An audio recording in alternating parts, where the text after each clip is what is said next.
रामकृष्ण हरी अवधूत चिंतन श्री गुरुदेव दत्त। कशात आपण सर्वजण मजेत असाल, भगवंताच्या भजनात तल्लीन असाल अशी अपेक्षा करते आणि आजच्या व्हिडिओला सुरुवात करते। येणाऱ्या 29 तारखेला म्हणजेच सोमवारी 29 जूनला वटपौर्णिमा आहे आणि या वटपौर्णिमेची माहिती आपल्या प्रत्येकाला माहीतच आहे, पण तरी सुद्धा आणखी काही जे नियम आहेत, जे नवीन नियम आहेत किंवा सगळ्यात महत्त्वाचा विचार मी आपल्याला या व्हिडिओच्या शेवटी सांगणार आहे। आपण वट पौर्णिमा करतोय खरी, पण बाकीचं जे सगळं आहे, आपलं जे आचरण आहे ते सुद्धा आपण खऱ्याच पद्धतीने वागतोय की आपण कोणाला धोका देतोय हे सुद्धा मी या व्हिडिओमध्ये सांगणार आहे। म्हणून हा व्हिडिओ नक्कीच शेवटपर्यंत पहा। 29 तारखेला सोमवारी वटपौर्णिमा आहे। वटपौर्णिमेची जी पूजेची तयारी आहे ती कशा पद्धतीने घ्यायची आहे आपल्या सर्वांना ठाऊकच आहे। प्रत्येक वेळी जशी आपण पूजेची मांडणी करतो तशाच पद्धतीचं आपल्याला जे ताट आहे ते घ्यायचं आहे आणि वडाच्या ठिकाणी जिथे वड आहे तिथे जाऊन वडाची पूजा त्या दिवशी आपल्याला करावी लागते। तर जे साहित्य आहे ते मी आपल्याला थोडक्यात सांगते। आता हे साहित्य सर्वांनाच माहीत आहे तरी सुद्धा एकदा सांगते आहे, पहा। ताटामध्ये आपल्याला हळद कुंकू घ्यायचा आहे, नवीन कपडा म्हणजे नवीन पीस घ्यायचा आहे, गुळ खोबऱ्याचा नैवेद्य दाखवायचा आहे। आता काही भागामध्ये गुळ खोबऱ्याचा नैवेद्य दाखवतात, काहीकडे साखरेचा नैवेद्य दाखवतात, म्हणजे साखर जी असते खडी साखर तिचा नैवेद्य दाखवतात। पण काही ठिकाणी मात्र जी हरभऱ्याची डाळ आहे तिला सकाळी भिजवून ठेवतात आणि त्यामध्ये साखर मिक्स करून हा नैवेद्य सुद्धा वडाला दाखवण्याची प्रथा आहे। यानंतर 5 फळं घ्यायची आहेत। आता सध्याच्या वेळेमध्ये आंबे असतात त्यामुळे आपण सुवासिनींना आंबेच यावेळी दान करत असतो। 5 नाणे घ्यायचे आहेत, 5 सुपाऱ्या, 5 खडीसाखर, 5 खारीक, 5 वाट्या हे सर्व साहित्य आपल्याला घ्यावं लागतं।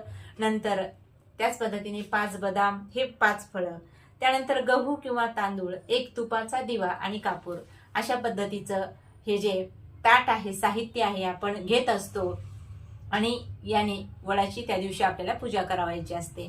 आपण मनातून भक्तिभावातून ही सेवा करत असतो, कारण ज्यावेळी ही वट सावित्री पौर्णिमा का निर्माण झाली तर यमाच्या दरबारातून सावित्रीने आपल्या पतीला परत आणलेला आहे।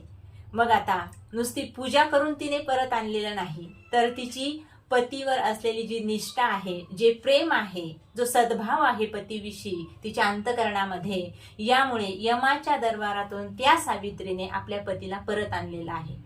मग ही जी पूजा आहे कशासाठी करायची आहे? आपलं सौभाग्यवर्धन होण्यासाठी करायची आहे। पती पत्नींच्या दोघांच्याही मनामध्ये एकमेकाविषयी प्रेमाची आपुलकीची भावना निर्माण होण्यासाठी करायची आहे। भावना अगोदरच असते, पण ती भावना जी आहे ती वृद्धिंगत होण्यासाठी ही पूजा आहे।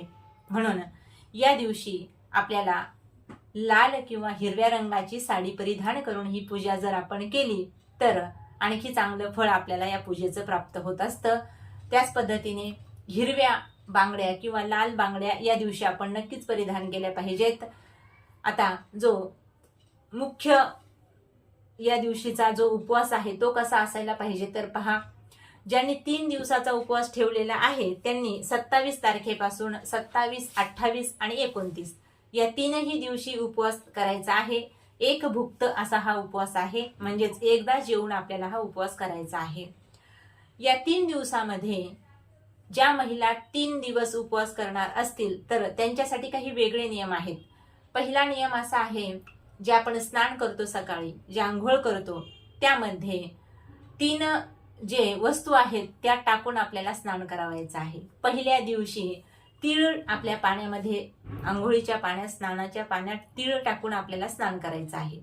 दुसऱ्या दिवशी आहे आवळा, आवळ्याचा रस आपण ज्याला म्हणतो, तर तो आपल्या आंघोळीच्या पाण्यामध्ये टाकून आपल्याला आंघोळ करायची आहे। आणि तिसऱ्या दिवशी ज्या वडाची आपण पूजा करणार आहोत त्या वडाला बघा पारंब्या असतात, तर ते ज्या पारंब्या आहेत, एक छोटीशी पारंब्याची काडी आणायची आहे आणि आपल्या आंघोळीच्या पाण्यामध्ये ती टाकून त्याने आपल्याला स्नान करायचं आहे। कितव्या दिवशी तर तिसऱ्या दिवशी, असा हा नियम आहे।